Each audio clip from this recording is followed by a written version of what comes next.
जमन मुकुर सुधार, बरनउँ रघुवर बिमल जस, जो दायक फल चार।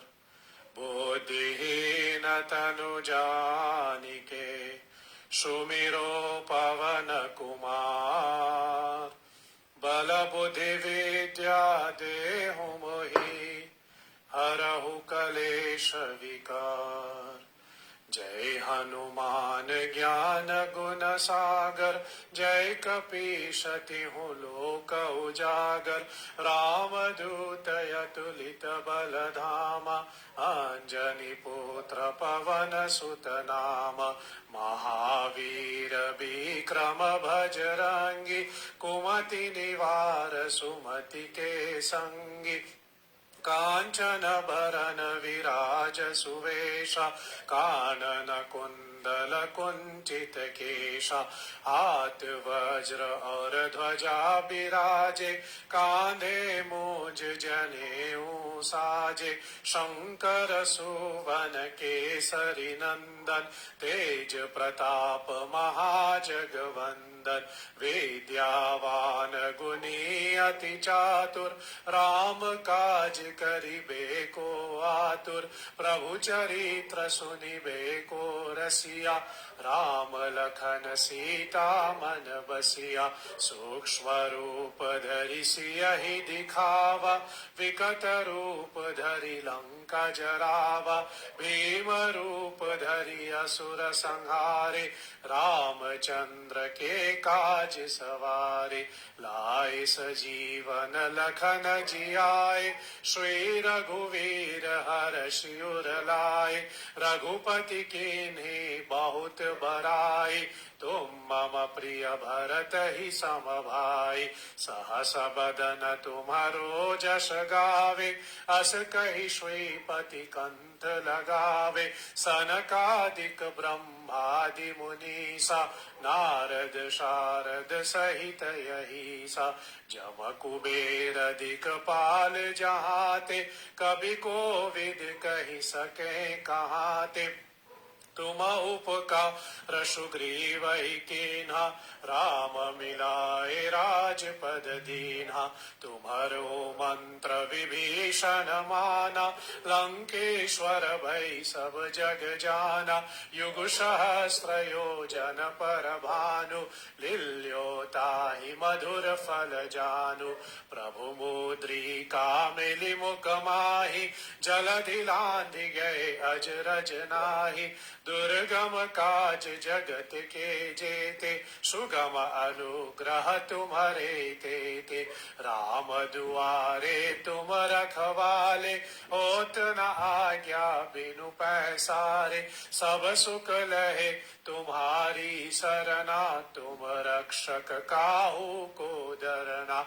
आपन तेज समारो आपै, तीनों लोक हाक से कापै। भूत पिशाच निकट नहीं आवे, महावीर जब नाम सुनावे। नासै रोग हरे सब पीरा, जपत निरंतर हनुमत वीरा। संकट से हनुमान छुड़ावे, मन क्रम वचन ध्यान जो लावे। सब पर राम तपस्वी राजा, तिनके काज सकल तुम साजा। और मनोरथ जो कोई लावे, सोई अमित जीवन फल पावे। चारों जुग परताप तुम्हारा, है प्रसिद्ध जगत उजियारा। साधु संत के तुम रखवाले, असुर निखंदन राम दुलारे। अष्ट सिद्धि नवनिधि के दाता, असवर दीन जानकी माता। राम रसायन तुम्हारे पासा, सदा रहो रघुपति के दासा। तुम्हारे भजन राम को पावे, जन्म जन्म के दुख बिसरावे। अंत काल रघुवरपुर जाई, जहाँ जन्म हरि भक्त कहाई। और देवता चीत न धरहि, हनुमत से ही सर्व सुख करहि। संकट हरे मिटे सब पीरा, वीरा जोशी मेरे हनुमत बलवीरा। जय जय जय हनुमान गोसाई कृपा करहु गुरुदेव की नाई। जो शत बार पाठ कर कोई छूट ही बंदी महासुख होई। जो यह पढ़े हनुमान चालीसा होई सिद्धि साखी गौरीसा। तुलसीदास सदा हरि चेरा कीजे नाथ हृदय महाधेरा। पवन तनय संकट हरन मंगल मूर्ति रूप। राम लखन सीता सहित हृदय बसहु सुरभूप। सियावर रामचंद्र पद गई रहो उमावर शंभुनाथ पद गई रहो। महावीर बजरंगी पद गई रहो। शरणागत श्री हरि संकट मोचन हनुमान जी महाराज प्रिय हो।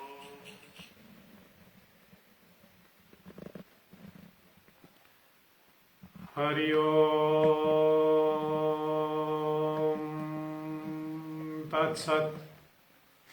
लोकाभिरामं रणरङ्गधीरं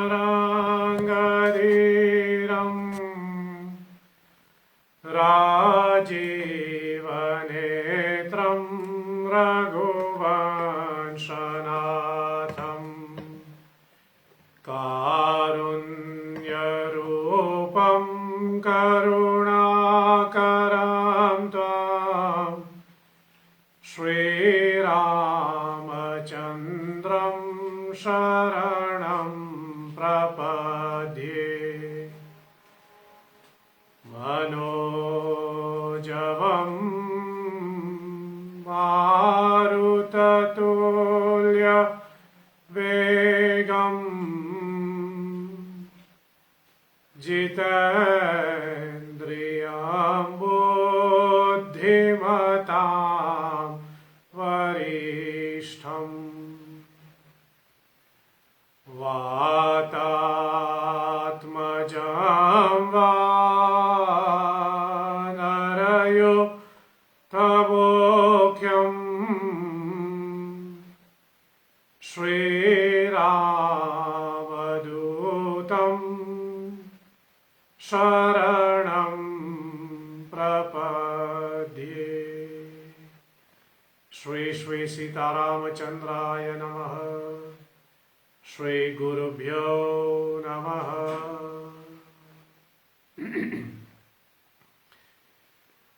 सिया राम जय जय राम। सिया राम जय जय राम। सिया राम जय जय राम। सिया राम जय जय राम। सिया राम जय जय राम। सिया राम जय जय राम। सिया राम जय जय राम। सिया राम जय जय राम। सिया राम जय जय राम। सिया राम जय जय राम। रघुपति राघव राजा राम। रघुपति राघव राजा राम। पतित पावन सीता राम। पतित पावन सीता राम। सिया राम जय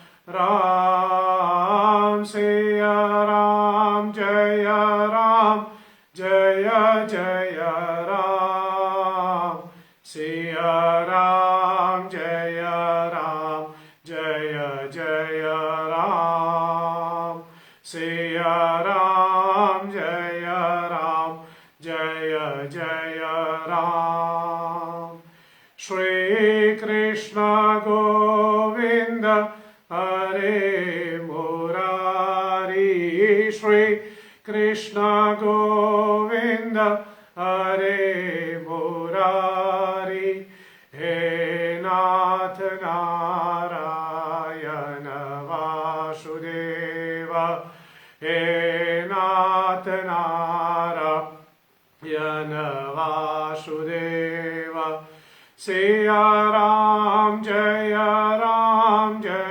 जय राम सिया राम जय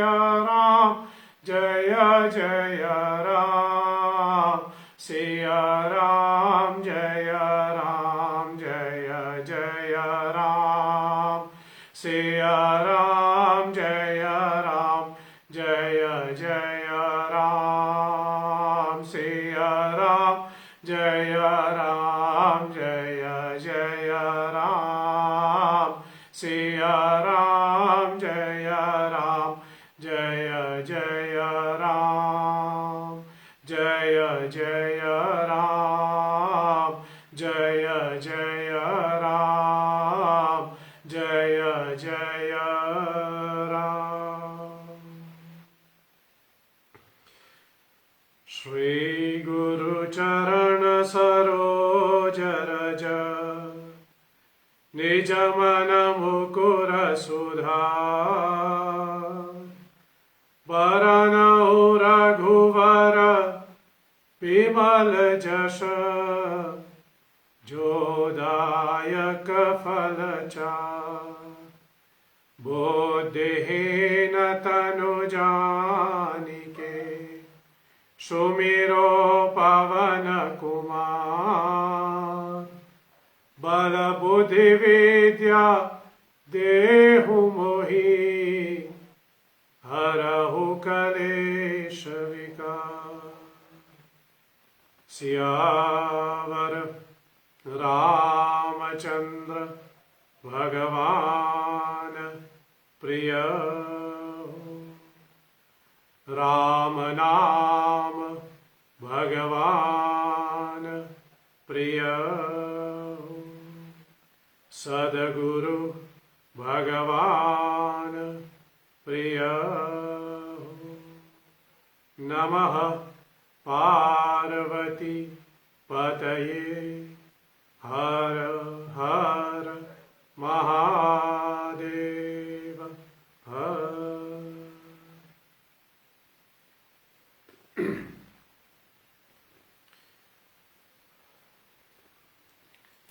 आप सबों को सादर नमन करते हुए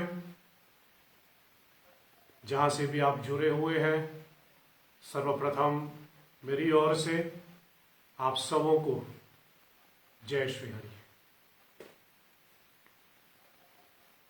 हनुमान जयंती के उपलक्ष्य में चल रही इस नवदिवसीय श्री राम कथा की आज 8वीं रात्रि है। इस कथा की पूर्ण विराम के पूर्व संध्या कल यह कथा पूर्ण विराम लेंगे और श्री हनुमान जी की चरणों को अर्पित यह श्री राम कथा की 8वीं रात्रि में आप पुनः हमारे साथ जुड़े हुए हैं इस कथा को श्रवण करने के लिए। इसके लिए आप सबों को हम कोटि कोटि धन्यवाद समर्पित करते हैं और आज के इस फेसबुक लाइव के माध्यम से सत्संग में आपका स्वागत करता हूं। इस कथा का केंद्र बिंदु वाल्मीकि रामायण सुंदरकांड है परम पूज्यपाद गोस्वामी तुलसीदास जी द्वारा रचित श्री रामचरितमानस एवं अन्य ग्रंथों को आधार बना करके हम और आप कुछ सात्विक, तात्विक और प्रामाणिक चर्चा के माध्यम से वाल्मीकि रामायण सुंदरकांड का हम लोग दर्शन कर रहे हैं। कथा में प्रवेश करें, कथा क्रम को आगे बढ़ाएं, उससे पहले चलिए हम सब मिलकर के महर्षि वाल्मीकि जी का स्मरण करें, महर्षि वाल्मीकि जी को नमन करें। कूजन्तं राम रामेति मधुरं मधुराक्षरम् आरुह्य कविता शाख्यं वंदे वाल्मीकि कोकिलम्। बंदहु मुनिपद कंज रामायण जेहि निरमयहु सकल सुकोमल मंजु दोष रहित दूषण सहित। श्री वाल्मीकियै नमः।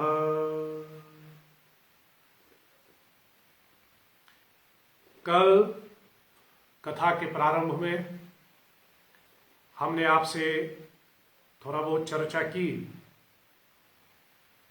जो कि हनुमान जी 11वां रुद्रावतार है महादेव का, भगवान शंकर का। इसलिए 11 मेन पॉइंट, जैसे मैं कहता हूं, हनुमान जी के विषय में याद रखना अति आवश्यक भी है या याद रखना योग्य है। 6 बातें मैंने आपको कल बताई थी। आज इसमें और 5 तत्व जोड़ करके, 5 बातें जोड़ करके फिर हम कथा में प्रवेश करें।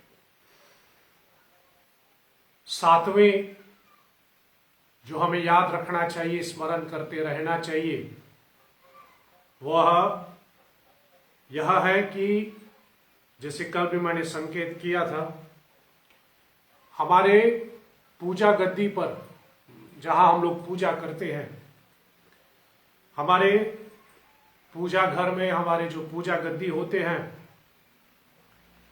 उसमें हमारा मतलब पर्सनल हमारे सीधे हाथ में गणेश जी विराजमान है और हमारे बाबा हाथ पे हनुमान जी विराजमान है। कहने का तात्पर्य यह कि अपने पूजा गद्दी को सजाते समय जो जो चित्र हम अपने पूजा गद्दी के ऊपर रखते हैं या जो भी पूजा गद्दी के ऊपर रखा जा सकता है, उन सब चित्रों को उसकी सही पोजीशन पे रखना, चित्र हो या मूर्ति हो, उनको सही पोजीशन में रखना अति आवश्यक होता है। सबका एक स्थान होता है बैठने का। जैसे उदाहरण के तौर पे हम लें, बहुत से कई सभी जगहों पे ऐसा ही होता है। आप ऑफिस जाते होंगे काम करने के लिए, ऑफिस का जो सबसे ऊंचे पद सीईओ जो बैठता है उसकी जगह अलग, डायरेक्टर जो बैठता है उसकी जगह अलग, असिस्टेंट जो बैठता है उसकी जगह अलग, बाकी जहां लोग बैठते हैं सबकी अपनी अपनी, जहां चपरासी बैठता है उसकी जगह अलग। कथा क्रम में भी चले तो कथा में भी वही बराबर। वाल्मीकि रामायण के सुंदरकांड भी हो ही, वाल्मीकि रामायण सुंदरकांड ही भी हो और तुलसी रामचरितमानस की सुंदरकांड की कथा के आधार पे भी हम लोग कह सकते हैं। मैंने अनेक बार इसके ऊपर चर्चा की। ये बस बैठने का एक व्यवस्था है। कथा सुनाने वाले थोड़ा ऊपर बैठते हैं, व्यास गद्दी के ऊपर, व्यासपीठ के ऊपर, और कथा सुनने वाले हमेशा उसके नीचे बैठते हैं। क्यों? एक अर्थ में हम लोग यहां माने जो ऊपर बैठे हैं, जब वो कथा सुनाते हैं तो ऊपर से जो धारा निकलते हैं वो नीचे की ओर जाते हैं। और हम जब नीचे बैठते हैं व्यासपीठ से, व्यास गद्दी से, तो ऊपर जो कथा की प्रवाह बह रही है वो हम उसको ग्रहण कर सकते हैं। यदि हम व्यासपीठ के बराबर बैठते हैं, ठीक उसी प्रकार जैसे कोई वृक्ष के ऊपर चढ़ करके कोई फल काट के नीचे फेंक रहे हैं और आप उसके बगल में बैठे हैं, थोड़ी ना मिलेगा। जब वो फेंक रहे हैं तो नीचे वाले को मिलता है। उसी प्रकार या फिर उसी कारण से कथा सुनाने वाले हमेशा ऊपर बैठते हैं और कथा सुनने वाले हमेशा उसके नीचे बैठते हैं, उसके बराबर नहीं बैठते। नहीं तो एक दो बार मैंने चर्चा भी की, हालांकि मुझे इस पे कोई आपत्ति नहीं दिखता, लेकिन अगर नियम अनुसार करना ही है, हमें नियम का पालन करना ही है, या फिर हमें नियमों की चिंता होती रहती है, तब समझना चाहिए कि व्यासपीठ के बराबर कभी नहीं बैठते। कथा सुनाने वाले को हमेशा ऊपर बैठाना चाहिए। और यदि आप कुर्सी पर बैठ करके व्यासपीठ के बराबर बैठ गया तो कथा की प्रवाह आप तक नहीं पहुंचती है। और ये भी एक नियम बताया गया है, नियम नहीं लेकिन एक परंपरा बताया गया है कि जितना आप व्यासपीठ के सामने बैठोगे उतना अच्छा होता है। नहीं तो कई बार देखता हूं कि जब कथा आयोजन होता है, कुछ लोगों का ऐसा है कि वो सबसे पीछे बैठना चाहते हैं। आगे बैठे कि पीछे बैठे, जहां बैठे अच्छी बात है, बस कथा श्रवण तो करना ही है। लेकिन जब पीछे बैठ जाते हैं तो हम लोग ऐसे मानते हैं कि आप तक पहुंचते पहुंचते शायद वह कथा की जो प्रवाह है वो उसकी इफेक्ट जैसे कहे वो कम पड़ जाती है, वो कम पड़ जाते हैं। इसलिए व्यासपीठ से हमेशा आगे बैठे रहना चाहिए और व्यासपीठ के नीचे बैठे रहना चाहिए, तब कथा की प्रवाह हम तक पहुंचे। और सुंदरकांड में इसी बात को दर्शाया गया।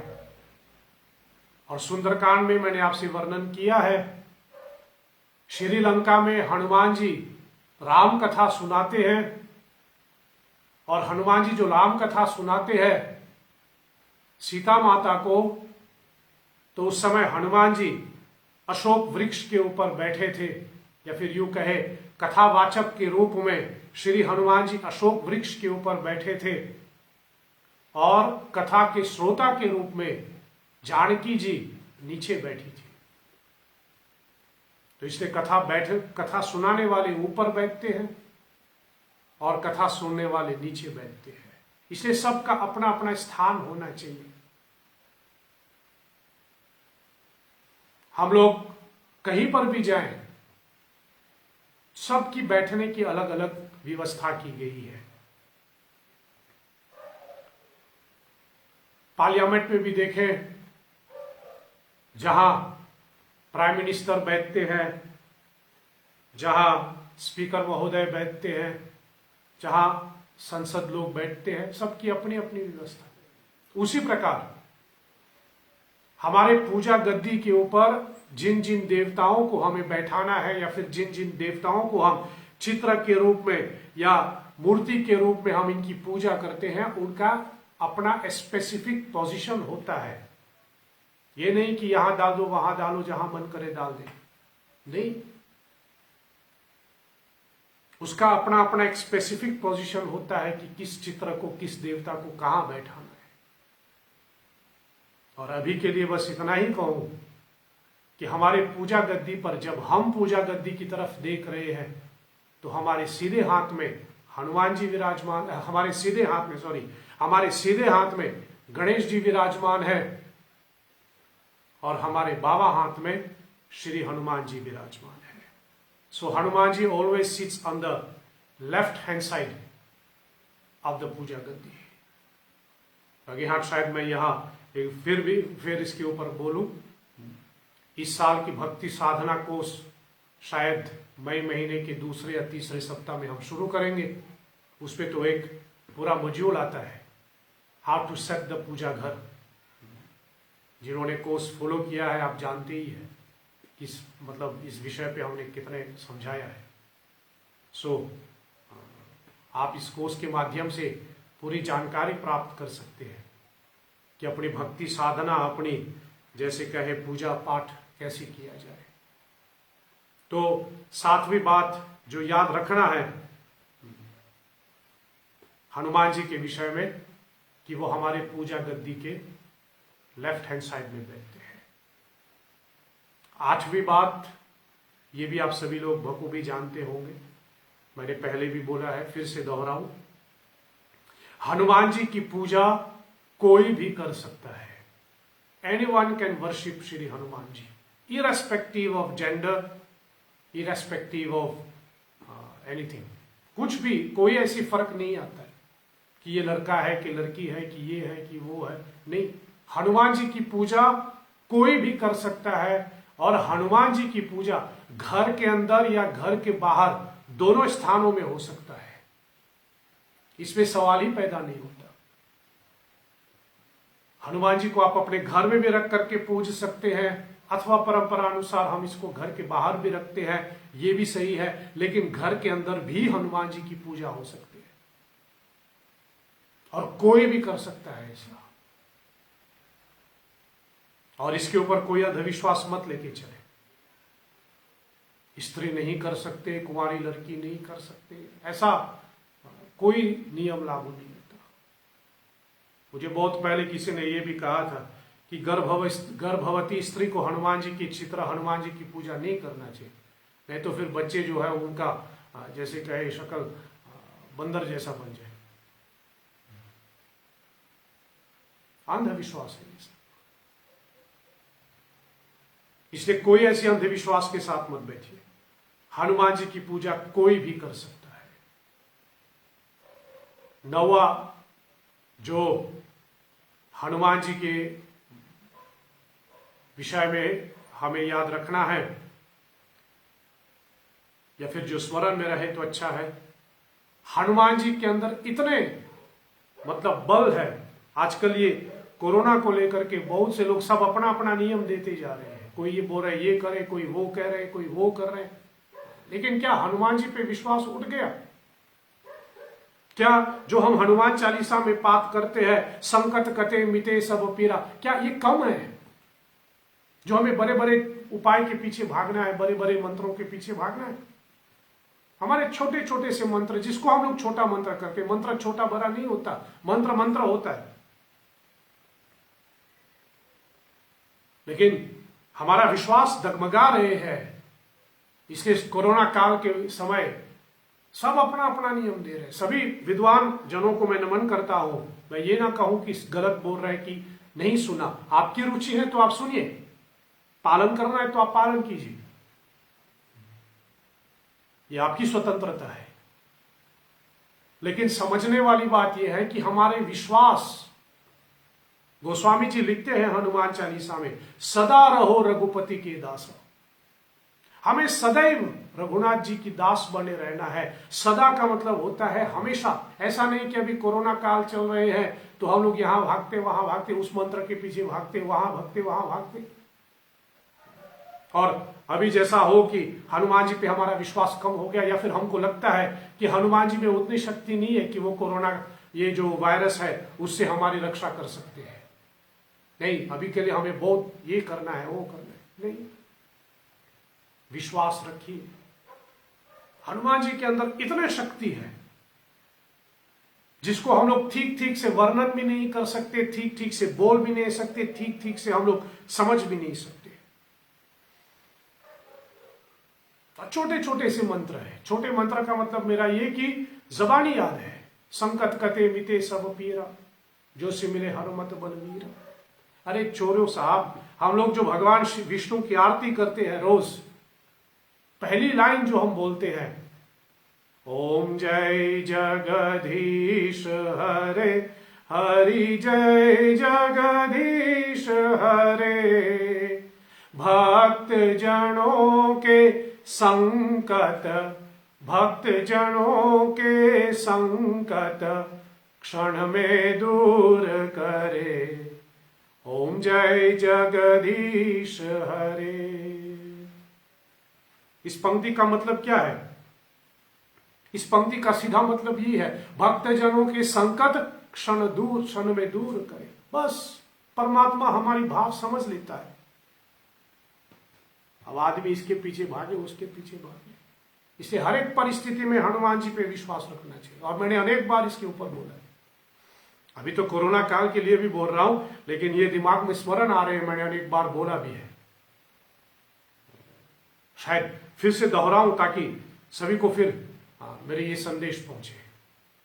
जब किसी के घर में शादी ब्याह होते हैं ना, आपके घर के सामने हनुमान जी है, आप रोज हनुमान जी की पूजा करते हैं, रोज हनुमान जी के लिए दिया बारते हो, चिराग बारते हो, ध्वजा उड़ाते हो रोज। अब घर में शादी है तो शादी से पहले सत्यनारायण स्वामी की कथा हुई, सत्यनारायण स्वामी की कथा करके फिर हनुमान जी के लिए ध्वजा उड़ाया गया, सब पूजा ठीक से हो गया, हनुमान जी वहां है। और हनुमान जी जहां पर है, तुम रक्षक काहू को डरना। जहां हनुमान जी रक्षा कर रहे हैं, हमें किस बात का डर। लेकिन जब घर में शादी ब्याह होते हैं, अब आदमी को लगता है कि नहीं, ये शादी के माहौल में हनुमान जी हमारी रक्षा नहीं कर सकते, अभी हमें दूसरा उपाय करना है। फिर वो झूठ मूठ का बोल देता है, थोड़ा हमारे घर आंगन की सुरक्षा करो, जिसको यहाँ लोग अपनी बोली भाषा में बोलते हैं। यहाँ मैं इसको दोहरा देता हूं बार बार। लोग अपनी बोली भाषा में क्या कहते हैं, अभी घर में शादी ब्याह है, थोड़ा हमारा जैसे कहे बौलाकू कर दो। बौलाकू मतलब हमारे घर आंगन की सुरक्षा करो। फिर मैं प्रश्न पूछूं, अगर आपको अपने घर आंगन की सुरक्षा करने की चिंता है तो हनुमान जी क्यों बैठे हैं यहां? क्या हनुमान जी पे विश्वास नहीं है? या आपको लगता है, या फिर आदमी को लगता है कि शादी का माहौल है इसलिए हनुमान जी रक्षा नहीं कर पाएगा, हमें कुछ और करना है। और कभी कभी दुख होता है देखने में कि झूठ मूठ का, मैं किसी के ऊपर उंगली नहीं उठा रहा हूं, लेकिन कभी कभी देखिए कि झूठ मूठ का थोड़ा सरसों लेकर के यहां वहां चारों तरफ छिड़कते हैं ताकि मतलब आंगन की सुरक्षा हो। ठीक है, जो करें सो करें, लेकिन हनुमान जी पे विश्वास तो होना चाहिए नहीं। और मैं बार बार निवेदन करता रहता हूं, यदि विश्वास नहीं है तो मत करो। ऐसा नहीं कि रोज करें, रोज बोले तुम रक्षक काहू को डरना, सब सुख रहे तुम्हारी चरना, रोज हनुमान जी का वो करे। लेकिन जब घर में शादी ब्याह होता है तब लगे कि नहीं, हनुमान जी नहीं कर सकते, अभी हमें चेंज करना है। और शादी हो गया तो फिर आते हैं तुम रक्षक काहू को डरना। नहीं, हमें अपने विश्वास पे विश्वास रखना है। परिस्थिति कितना भी गंभीर क्यों ना हो, यदि विश्वास है, संकट कटे मिटे सब पीरा, बस इसी के साथ बैठे रहो, इसी के साथ जुड़े रहो। डोंट गेट टेम्प्टेड, ये करो वो करो, कितना बाप। खैर छोड़ो, मैं तो ये बोल रहा था कि हनुमान जी की शक्ति कितना है। वैसे उसको शब्द में पूरा तो ला ही नहीं सकते, लेकिन इतना शक्ति है। जब मैंने सीता जयंती के ऊपर कथा सुनाया था, मुझे स्मरण है कि उस कथा में इसकी चर्चा हुई थी, या वो ये घटना सीता जयंती की वो कथा विषय सीता माता हुआ होगा। एक शब्द, एग्जैक्ट शब्द मुझे याद नहीं आ रहे, लेकिन सीता जी के ऊपर कई एक बार कथा हुई और ये इस कथा का आधार था। जिन्होंने वो कथा स्मरण किया था आपको स्मरण आ जाएगा, जिन्होंने कथा सुना था आपको स्मरण आ जाएगा। 9वें बात जो हनुमान जी के विषय में मैं आपको बताना चाहूंगा, जिसमें आपको स्मरण रखना है, वो यह है कि जब भगवान श्री रामचंद्र जी का सब धरती के ऊपर उनकी समस्त लीलाएं पूरी हो गई, अब भगवान को वापस स्वधाम जाना है, तो समय यमराज जी आए हैं, या फिर यमराज जी आने वाले थे, या यमराज जी प्रवेश कर रहे थे, क्योंकि अब राम को वापस स्वधाम ले जाना। इस दुनिया की रीत है, ये इस भूमंडल की परंपरा है कि जो आता है उनको जाना पड़ता है। रामचंद्र जी पे भी लागू हुआ, इसे वो भी आए, अब समय पा करके उनको भी जाना है, और उनको ले जाने के लिए स्वयं यमराज वहां से आते हैं। लेकिन यमराज भगवान श्री राम को, या फिर यूं कहे यमराज मर्यादा पुरुषोत्तम राम का स्मरण करते हुए भगवान राम से कहते हैं अपनी समाधि में, अपनी ध्यान में कि हे प्रभु, जब तक आपका ये हनुमान जी अयोध्या में हैं, तब तक मैं अयोध्या में प्रवेश नहीं कर सकता। इसे हनुमान जी को वहां से हटाइए, तब मैं आपको लेने आ सकता हूं। कहने का अभिप्राय मेरा ये कि हनुमान जी के अंदर इतनी शक्ति है भी कि वो यमराज को भी आने से मना कर सकते हैं। रामचंद्र जी के अंतिम जब वापसी जाने का समय आया तो हनुमान जी की वजह से यमराज वहां नहीं आ पाए और रामचंद्र जी को लीला करना पड़ा। और लीला में आते हैं कि भगवान श्री राम ने अपनी अंगूठी, अपनी मुद्रिका नीचे फेंक दी, जहां गिरते गिरते वह मुद्रिका पाताल में जाके गिरा। और भगवान श्री राम ने हनुमान जी को बुलाया और हनुमान जी से कहा कि देखो भाई, मेरे मुद्रिका गुम हो गई, इसको थोड़ा खोज के ले आओ। और हनुमान जी उस मुद्रिका को खोजते खोजते नीचे पाताल की ओर चले गए और वहां से फिर वह उस कथा स्मरण में आ रही, बड़ी सुंदर प्रसंग है, इसके ऊपर पूरे 9 दिन की कथा चली। हमारा मुझे पूरा स्मरण पूरा याद है, इसके ऊपर हमने बात किया था। और वहां से हनुमान जी अब सीता के विषय में, सीता चरित्र के विषय में वहां से प्रारंभ होता है। जब हनुमान जी नीचे पाताल गया, वो अंगूठी लेने के लिए अयोध्या से निकल गया, तभी श्री रामचंद्र जी को लेने के लिए यमराज पहुंचे। तो कहने का मतलब मेरा ये कि हनुमान जी की शक्ति को कम मत समझना। वह राम के लिए यमराज को भी रोक सकते हैं, वह सूर्य को निगल भी सकते हैं और सोने के बने हुए लंका को भी दहन कर सकते हैं। इसलिए विश्वास रखो उसके ऊपर, हर परिस्थिति में विश्वास रखो। हनुमान जी पे विश्वास आपका है, मुझे खबर है, मुझे पता है, और मेरा भी जैसे कहे पूरा विश्वास है कि आपका भी विश्वास है हनुमान जी के ऊपर। लेकिन शायद मैं निवेदन करूं कि हर परिस्थिति में उस हनुमान जी पे विश्वास रखिए, हर परिस्थिति में दादा पे विश्वास रखो। तुम रक्षक काहू को डरना, ये सिर्फ चौपाई नहीं, सिर्फ शब्द नहीं है बोलने के लिए। फॉर्मालिटी में आप हनुमान चालीसा करके फॉर्मालिटी में बोल रहे, तुम रक्षक काहू को डरना, फिर लगता है कि मुझे और सुरक्षा की जरूरत पड़ता है। नहीं, जब आप कहते हैं हनुमान चालीसा के माध्यम से तुम रक्षक काहू को डरना, try to realise the weight of these words and try to put into practice कि हनुमान जी हैं मेरे आंगन में, चाबुत्रा के अंदर हनुमान जी विराजमान हैं, इसलिए मेरे आंगन के अंदर कुछ नहीं हो सकता, कोई प्रवेश नहीं कर सकता, कोई निगेटिव एनर्जी प्रवेश नहीं कर सकता। हनुमान चालीसा में तो ये बोलते हैं ना, भूत पिशाच निकट नहीं आवे। फिर कैसे आप समझ लेते हैं, कैसे हम लोग समझ लेते हैं कि हमारे घर में जब शादी ब्याह होता है तो अगर किसी ने कुछ यहां वहां किया तो उसकी सुरक्षा करने के लिए मुझे कुछ और उपाय करना होगा? क्या हनुमान जी काफी नहीं है? इसलिए हनुमान जी की शक्ति का स्मरण रखें। और 10वां भूत प्रेत की मैं बात कर रहा हूं तो 10वां मैं यही कहूं, ये भी आपको स्मरण ही है, होगा, आपको पता ही होगा, लेकिन फिर भी मैं दोहराऊं। 10वीं बात जो हमें श्री हनुमान जी पे, हनुमान जी के लिए, हनुमान जी के विषय में याद रखना योग्य बात यह है कि हनुमान जी के दर्शन तुलसीदास जी ने एक प्रेत के माध्यम किया था।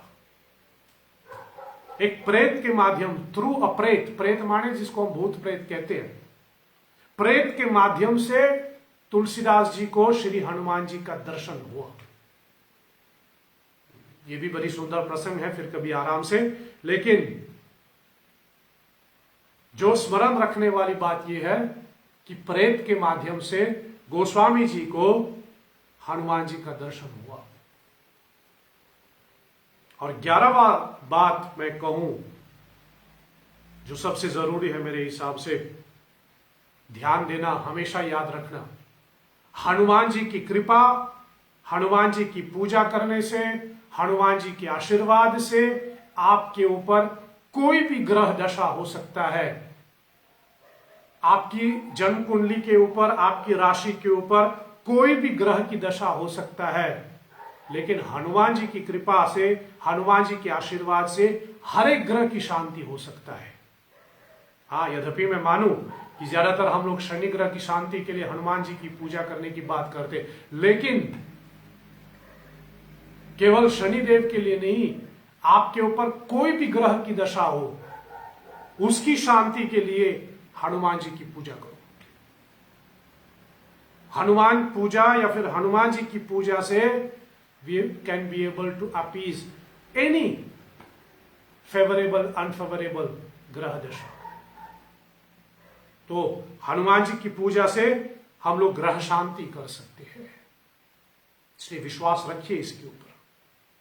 तो ये 11 बातें मैंने आपको बताया, कल 6 बताया होगा और बाकी आज 5, तो 11 हो गया। आप हमेशा इसको स्मरण रखें हनुमान जी के विषय में।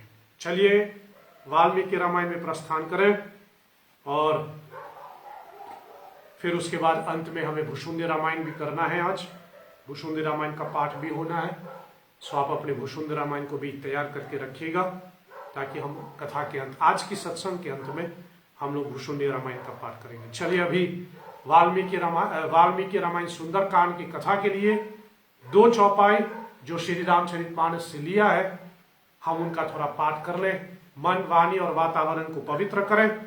आप हमारे साथ इन चौपाइयों का पाठ कीजिए।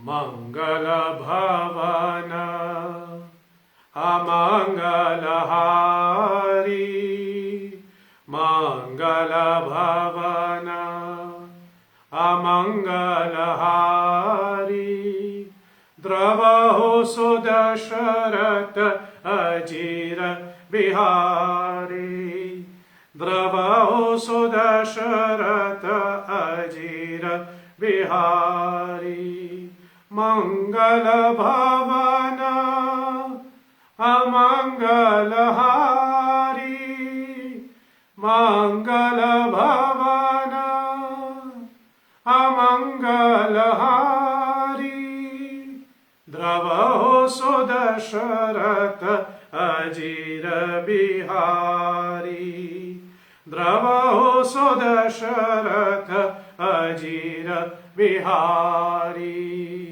उलता नामो जपत जगु जाना, उलता नामो जपत जगु जाना, वाल्मीकि भय ब्रह्म समाना, वाल्मीकि भय ब्रह्म समाना, उलता नाम जपतु जगु जाना, उलता नाम जपत जगु जाना, वाल्मीकि भय ब्रह्म समाना, वाल्मीकि भय ब्रह्म समाना, सावधान मन करि पुनि शंकर, सावधान मन करि पुनि शंकर, लागे कहन कथा अति सुंदर, लागे कहन कथा अति सुंदर, सावधान मन करि पुनि शंकर, लागे कहन कथा अति सुंदर, लागे कहन कथा अति सुंदर, वाल्मीकि भय ब्रह्म समाना, वाल्मीकि भय ब्रह्म समाना, वाल्मीकि भय ब्रह्म समाना। संकट मोचन हनुमान दादा प्रिय हो। कल सुंदरकांड की कथा जहां हम लोगों ने विराम लिया था कि हनुमान जी ने पूरे लंका को भस्म कर दी, चिंता हुई कि सीता माता भी कहीं भस्म ना होगा। और इतने में हनुमान जी को ऐसा कोई सुनाई दिया कि आपस में लंकावासी बात कर रहे थे। और कल मैंने आपको बताया कि जैसे विधाता हनुमान जी को आश्वासन दे रहा था कि हे पवनपुत्र, आपने कोई गलत नहीं किया है और सीता माता पूरे सकुशल से है। क्योंकि लंकावासी बोले अपने में आपस में बातचीत करते हुए कह रहे कि देखो, ये जो वानर आया जिन्होंने पूरे लंका दहन कर दी, वो कोई छोटा मोटा वानर नहीं होगा, कोई विशिष्ट वानर होगा जिन्होंने एक ही झटके में पूरे लंका जला दी। और इसके साथ साथ लंकावासी आपस में बात करने लगे कि वानर ने पूरे लंका जला तो दिया, भस्म तो कर दी, लेकिन देखे पूरे लंका जल रहे, लेकिन अशोक वाटिका में सीता जी के ऊपर एक आंच भी नहीं आया। सीता माता पूरे रूप से सुरक्षित है। लंकावासी अपने में बात करे, हनुमान जी को सुनाई दिया तो हनुमान जी को आश्वासन हो गया। फिर वाल्मीकि जी महाराज कथा को आगे बढ़ाते हुए कहते हैं कि हनुमान जी तब पुनः एक बार फिर समुद्र लांग करके वापस श्री राम जी से मिलने के लिए इस तरफ आते हैं, या फिर यूं कहे रामेश्वरम जिसको हम आज के आधुनिक भारत में कहते हैं, वहां पर आते हैं। वाल्मीकि जी महाराज कहते हैं समुद्र को लांग करके फिर हनुमान जी आखिर में महेंद्र पर्वत पहुंच जाते हैं, जहां पर जामवन जी, अंगद, नल, नील और बाकी जो वानर सेना थे जो हनुमान जी के झुंड में था, सब हनुमान जी की प्रतीक्षा कर रहे थे। और सभी चिंतित, क्योंकि हनुमान जी गए, पता नहीं आएगा कि नहीं, कितने समय लगेगा, और सभी चिंतित थे। इसलिए हनुमान जी वापस महेंद्र पर्वत पहुंचते हैं। स्मरण रखने वाली बात यह भी है कि हनुमान जी चाहते तो सीधा राम जी के पास पहुंच जाते और पूरे जो कार्य सफलता प्राप्त हुई, सारा श्रेय, all the credit, he could have taken all the credit alone on himself. लेकिन हनुमान जी ने ऐसा नहीं किया। निकले थे तो सब साथ में निकले थे, इसलिए हनुमान जी ने सोचा कि जब जाएंगे तो सभी साथ मिल करके जाएंगे। इसलिए लंका से वापस आते समय श्री हनुमान जी महेंद्र पर्वत पर पहुंचा, जहां सभी लोग उनका इंतजार कर रहे हैं। फिर वाल्मीकि जी महाराज कहते हैं कि कुछ क्षण में जामवंत, अंगद, नल, नील ये सब आकाश मार्ग से हनुमान जी को आते देखता है और बड़ी प्रसन्न हो गया।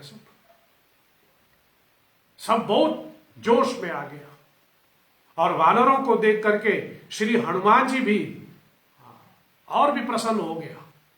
और वाल्मीकि जी कहते हैं कि वह जोर से गर्जनात करने लगे। हनुमान जी भी गर्जनात कर रहे थे और नीचे वानर सेना जो है हनुमान जी को देख करके और भी प्रसन्न हो गया। मतलब दोनों तरफ से प्रसन्नता बराबर छाया हुआ था। और जब थोड़ा हनुमान जी महेंद्र पर्वत के नजदीक पहुंच गया तो हनुमान जी के चेहरे के ऊपर जो खुशी दिखाई दे रहा था, या फिर जो प्रसन्नता हनुमान जी के मुख से छलक रहे थे, उसको देख करके जामवन जी समझ गया कि हनुमान जी अपने कार्य में सफल हो गया। जामवन जी समझ गया कि Hanuman ji was successful in his mission. और संक्षेप में कह करके आगे बढ़ूं, तब हनुमान जी आए महेंद्र पर्वत के ऊपर और हनुमान जी सबसे भेंट करते हैं। जामवन जी, अंगद आदि सबको हनुमान जी पूरी बात बताते हैं, किस प्रकार वह लंका पहुंचे, सीता माता की दीन दशा, मतलब सीता माता की जो उदास परिस्थिति, सबको वर्णन किया। एक एक डिटेल हनुमान जी ने जामवन जी के पूछने पर हनुमान जी ने सब कुछ बताया, किस प्रकार उसने लंका दहन कर दी, सीता जी का संदेश, महाराज रावण की राज्यसभा, रावण दिखने में कैसा, पूरा जैसे कहे डिटेल में श्री हनुमान जी ने सभी वानरों को समझाया। और वाल्मीकि रामायण में तो यह भी वर्णन है कि हनुमान जी की बात सुन करके कि हनुमान जी ने किस प्रकार लंका का दहन किया आदि आदि, मतलब हनुमान जी की बातें सुन करके अंगद के अंदर एक मोटिवेशन पैदा हो गया। और अंगद कहे कि हम सब, मतलब जितने भी झुंड था उस समय वहां का, अंगद जी कहे कि हम सब अकेले, मतलब हम सब जो है मिल करके लंका के ऊपर छड़ाई कर देता है और सीता जी को वापस ले आते हैं। और अंगद कहता है कि हम सबों में इतनी शक्ति है कि हम लंका को पराजित कर सकते हैं, लंका के ऊपर आक्रमण कर सकते हैं और महाराज रावण को पराजित कर सकते हैं और सीता जी को वापस ले आते हैं श्री राम जी के सामने रख करके। पूरे जोश के साथ अंगद ऐसा बोल रहे थे। लेकिन उस समय जामवंत जी ने इनको स्मरण करवाया और जामवंत जी ने कहा कि हम लोग ऐसा नहीं कर सकते। क्यों? क्योंकि ऐसा करके हम भगवान राम की यश को कम कर रहे हैं। लेकिन जामवंत जी कहता है सबसे अहम बात, और जिसके ऊपर मैं चाहूंगा कि आप लोग भी अपना ध्यान हमेशा इसके ऊपर रखें, जितना कहा गया है उतना ही करें। जितना कहा गया है उससे ज्यादा ना करें, ना ही उससे कम करें। बहुत बार हम किसी को इतना करने के लिए बोलता है लेकिन वो इतना करता है, या बहुत बार हम किसी को इतना करने के लिए बोलता है लेकिन वो इतना करता है। नहीं, जितना कहा गया उतना ही करो। चाहे वो पूजा पाठ के विषय में हो, चाहे वो सांसारिक गतिविधियों के विषय में क्यों ना हो, वो for our worldly activities and our spiritual activities, जितना कहा गया है उतना ही करो। जब कोई व्रत केवल आधा दिन रखना है तो केवल आधा दिन रखो बाप, पूरा दिन रखने की क्या जरूरत है। जब कोई व्रत केवल 9 रात्रियों के लिए दिया गया है तो केवल 9 रात्रियों के लिए करो, ज्यादा क्यों करते हो। तो इसलिए जितना कहा गया उतना ही करें। जामवंत जी भी वही कहता है। हमको कहा गया था कि सीता जी की खोज करना, उसकी खबर लेकर के हनुमान जी, उसकी खबर लेकर के रामचंद्र जी को देना, तो हमें यही करना है, हमें इससे ज्यादा नहीं करना है। इसलिए हनुमान जी जो सीता जी की खबर लेकर के आए हैं, हम ये पूरी जानकारी ला करके रामचंद्र जी तक पहुंचाएं। हमारी जिम्मेदारी इतनी ही है।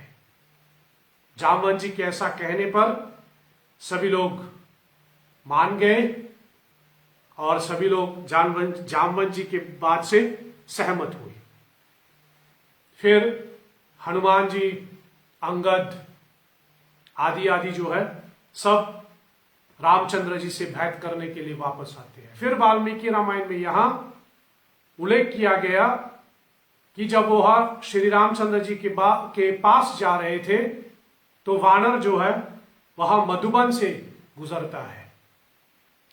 मधुबन एक जंगल था, दैट वॉज ए फॉरेस्ट, और मधुबन उसकी रक्षा करने वाला था दधिमुख नाम का एक वानर।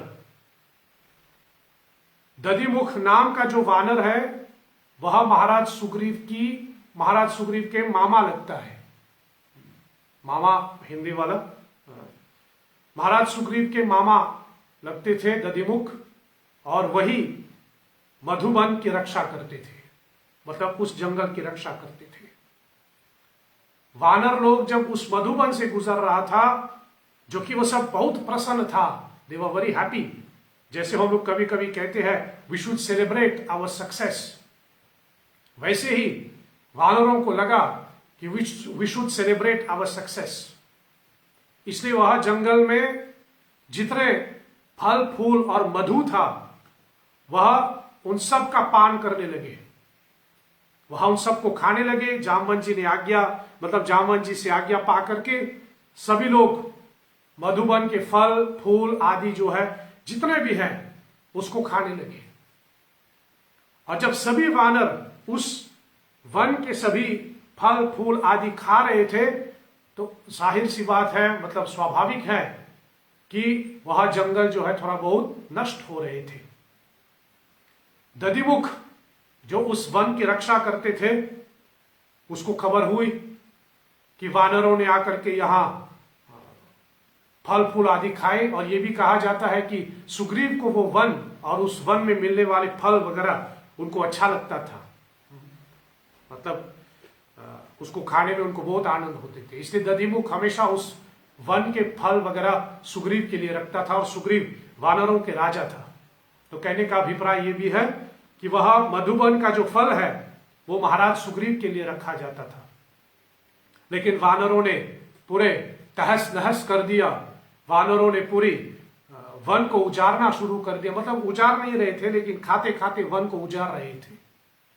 देख करके दधिमुख क्रोधित हो गया।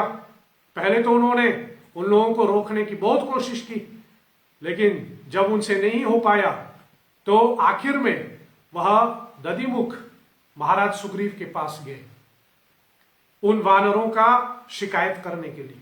और उसने ये भी सोचा कि मैं जाकर के महाराज सुग्रीव को बताऊं कि ये उन्हीं के भांजा अंगद का किया धरा है। अंगद ने पूरे मधुबन को नष्ट कर दिया, ऐसा मैं जाकर के महाराज सुग्रीव को बताऊंगा। और दधिमुख सुग्रीव महाराज के पास पहुंचते हैं और उनको बताते हैं। जब दधिमुख आकर के महाराज सुग्रीव को यह बताने लगे किस प्रकार वानरगण वन में सब प्रकार के फल फूल खा रहे थे और मधु पान कर रहे थे, कितने मतलब उछलकूद कर रहे थे, तो उस समय सुग्रीव को भी समझ में आ गया कि वानरों ने या फिर हनुमान जी ने अपने कार्य में सफलता प्राप्त कर ली। उस समय महाराज सुग्रीव ने अपने मामा दधिमुख को समझाया कि देखो ये लोग अपने कार्य में सफल हुए होंगे, इसकी वजह से वो लोग ऐसे खुशियां मना रहे हैं, और शायद ऐसा कहें भी कि उस सफलता के पश्चात इनका तो हक भी बनता है।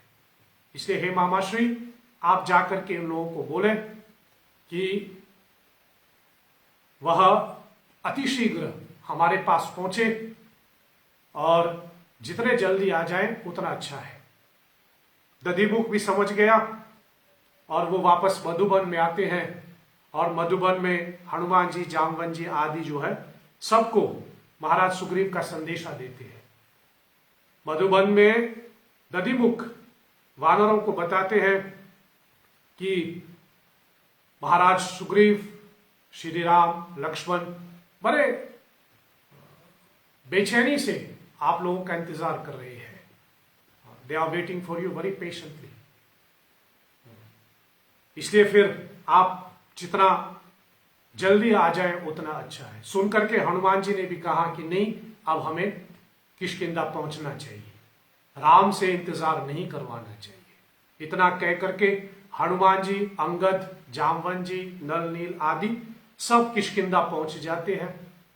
और किष्किंधा पहुंच करके हनुमान जी भगवान राम को पूरी घटना बताते हैं, पूरी घटनाक्रम के बारे में बताते हैं। किस प्रकार वहां समुद्र लांघकर, किस प्रकार संपाति से मिला, समुद्र लांघ करके वहां लंका पहुंचे, अशोक वाटिका में सीता जी का दर्शन हुआ, सीता जी के विलाप, सीता जी का संदेश जो सीता माता ने हनुमान जी को बताए, जो घटना आदि सीता जी ने वर्णन किया था, वो सब हनुमान जी ने श्री राम जी को सुनाया। और सीता जी ने जो चूड़ामणि भेजे थे उसको भी श्री रामचंद्र जी के हाथ में सौंप दिया। और पूरे लंका की पूरी कथा और लंका की पूरी शक्ति के वर्णन श्री हनुमान जी ने भगवान राम को सुनाया। और आखिर में वाल्मीकि जी कहते हैं कि श्री राम जी से हनुमान जी कहते हैं कि प्रभु, आप जितना अतिशीघ्र लंका पे चढ़ाई करेगा, जितने शीघ्र आप लंका पे चराई करेगा, लंका के लिए प्रस्थान करेगा, उतना सीता माता के लिए अच्छा है। हनुमान जी कहते हैं लंका में मैंने सीता जी को आश्वासन दिया है कि रामचंद्र जी से जितना जल्दी हो सके वह लंका पहुंचेंगे, इसलिए प्रभु आप जितना अतिशीघ्र करेंगे उतना सीता जी के लिए अच्छा है। इसलिए हे भगवान, मैं निवेदन करूं, प्रार्थना करूं आपसे कि हम लोग लंका पे चराई करें, लंका के लिए प्रस्थान करें और सीता माता को वहां से मुक्त कर दें। और इतना कह करके ही वाल्मीकि रामायण वाल्मीकि रामायण महर्षि वाल्मीकि जी ने विराम दिया है। ये पूरा वाल्मीकि रामायण 68 सर्ग में, 68 चैप्टर में वाल्मीकि ने इसका वर्णन करके इसको यहीं पर विराम दिया है। अब वाल्मीकि रामायण में और तुलसी रामचरितमानस में क्या क्या फर्क होता है, what are the differences that we can have from Valmiki Ramayana and Tulsidas Ramcharitmanas, इसकी चर्चा कल हम करेंगे कथा विसर्जन के समय। जब कथा को पूर्ण विराम देंगे तब हम चर्चा करेंगे what are the differences between Valmiki Ramayana Sundarkand and Tulsidas Ramcharitmanas Sundarkand. एक दो डिफरेंसेस के बारे में हम चर्चा करके इस 9 दिवसीय राम कथा को हम विराम देंगे। आज इस कथा की पूर्व संध्या है, आपका शायद 5-10 मिनट हम ज्यादा लेंगे और आखिर में आज के सत्संग को विराम देने से पहले परंपरा अनुसार आप सभी जानते हैं कि हम भुशुंडी रामायण का पाठ करते हैं। सो मैं आप सबों से निवेदन करूं कि आप हमारे साथ भुशुंडी रामायण का पाठ करें, थोड़ा 5 मिनट लगेगा। और भुशुंडी रामायण का पाठ करना इतना आवश्यक इसलिए हो जाते हैं क्योंकि परम पूज्यपाद गोस्वामी तुलसीदास जी ने इन्हीं 5 दोहों के अंदर पूरे राम कथा सुनाई है। यद्यपि कथा का विषय कुछ और रहता है, हम लोग कथा विषय के हिसाब से बोलते रहते हैं और उतना समय नहीं कि हम पूरे राम कथा नियमित रूप से कहें, और जो हम लोग गा रहे हैं उसका नाम ही है राम कथा। इसलिए राम कथा को सम्मानित करने के लिए तुलसीदास जी की चौपाई के माध्यम से चलिए हम पूरी राम कथा पढ़ लें, पूरी राम कथा का हम लोग गान करें और पूरी राम कथा का गान करके तब कल इस राम कथा को क्षमा करें, कल फिर इस राम कथा को हम पूर्ण विराम देंगे।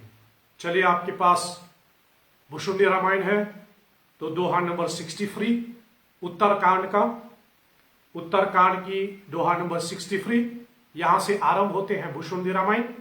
और तुलसीदास जी ने पूरी राम कथा यहां पर लिखा है।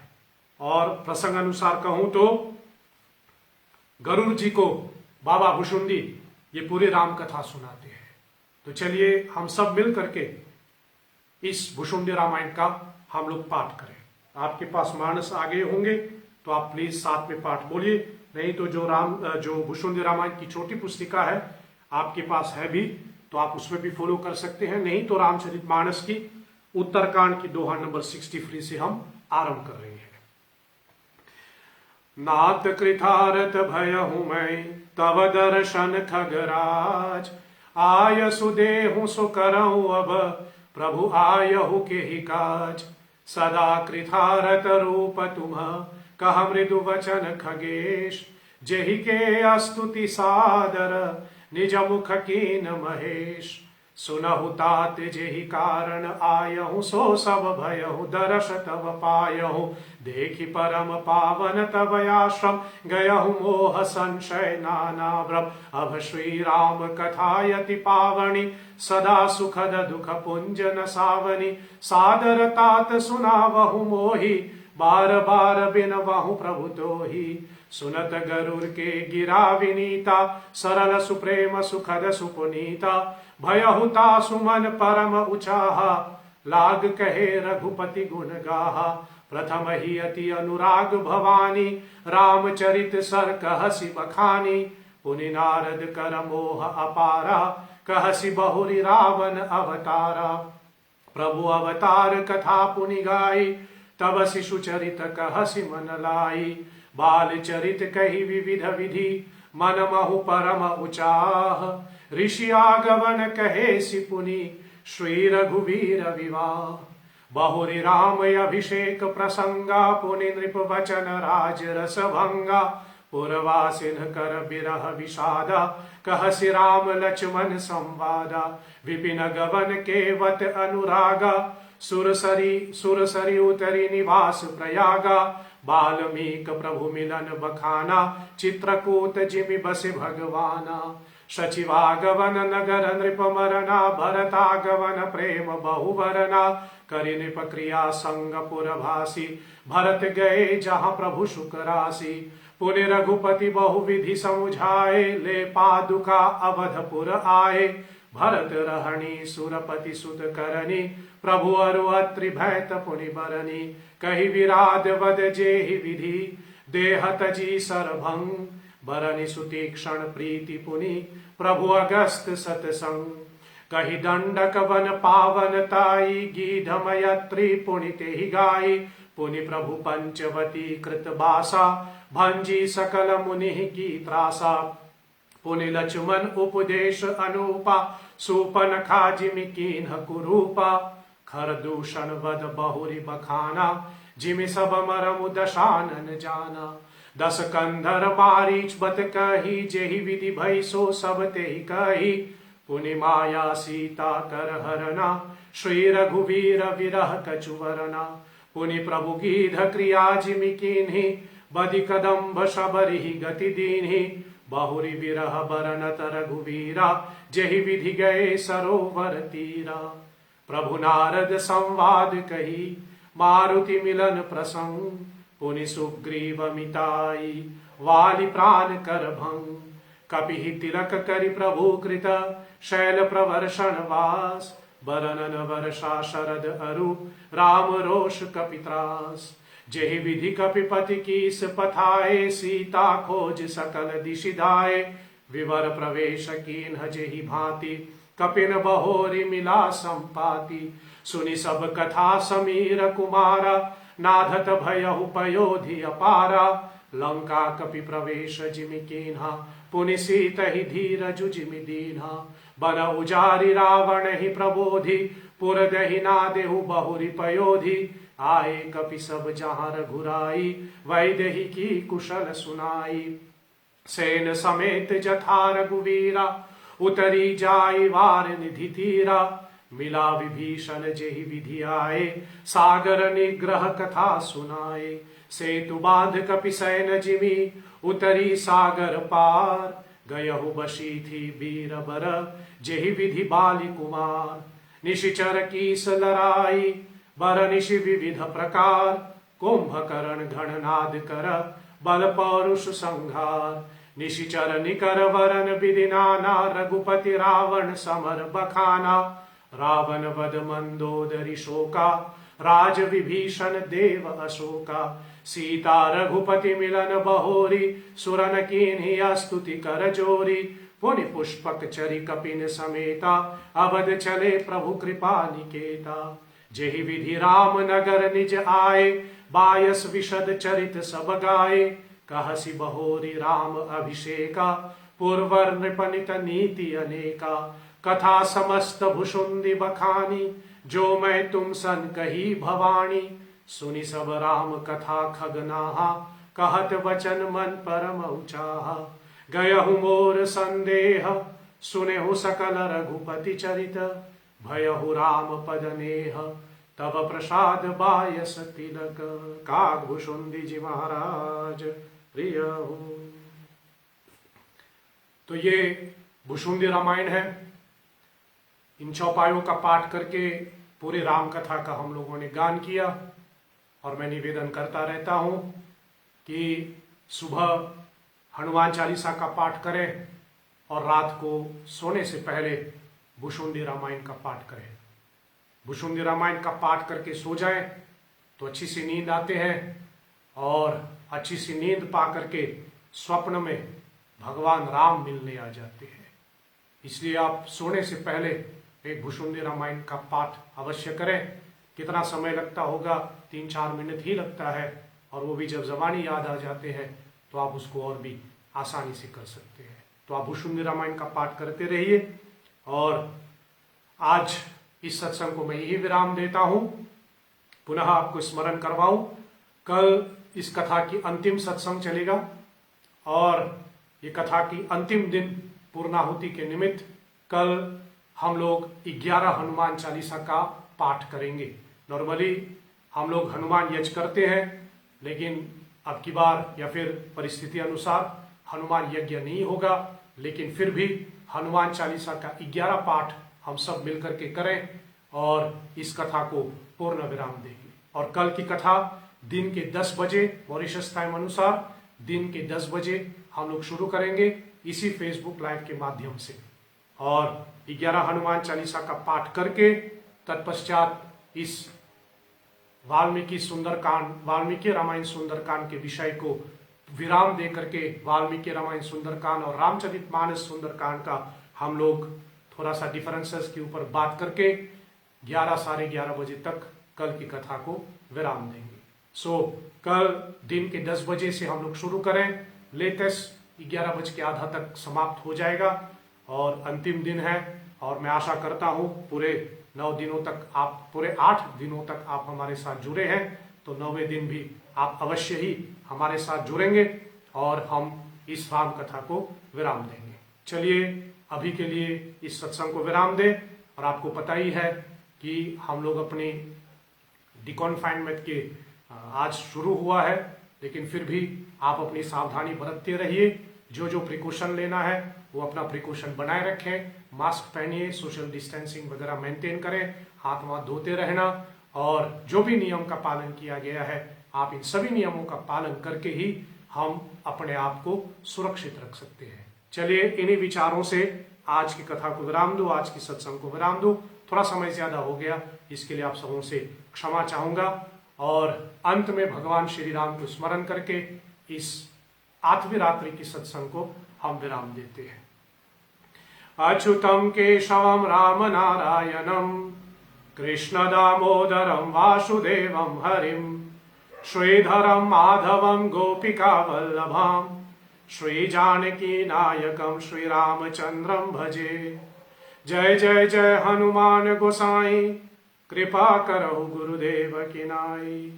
ओम असतो मा सद्गमय तमसो मा ज्योतिर्गमय मृत्योर्मा अमृतं गमय। ओम सत्यम शिवम सुंदरम। ओम शांति शांति शांति। ओम श्री श्री सीतारामचंद्र अर्पणमस्तु। नमः पार्वती पतये। हर हर हर महादेव। शंभो। कल की हनुमान चालीसा के लिए मैं पुनः निवेदन करूं आपसे कि जितना मैक्सिमम लोग जुटेंगे उतना इस हनुमान चालीसा पाठ का एक वाइब्रेशन बनेगा, जैसे कहे। सो मैं आपसे निवेदन करूं कि कल कृपया करके मैक्सिमम लोग इस हनुमान चालीसा में भाग लेने के लिए आप हमारे साथ जुड़े रहिएगा। सो कल दिन के 10 बजे हम लोग शुरू करेंगे और आप सभी लोग साथ में पाठ करेंगे। चलिए आज इसको यही विराम देता हूं। आप सबों को शुभ रात्रि, साधुवाद, जय श्री हरि।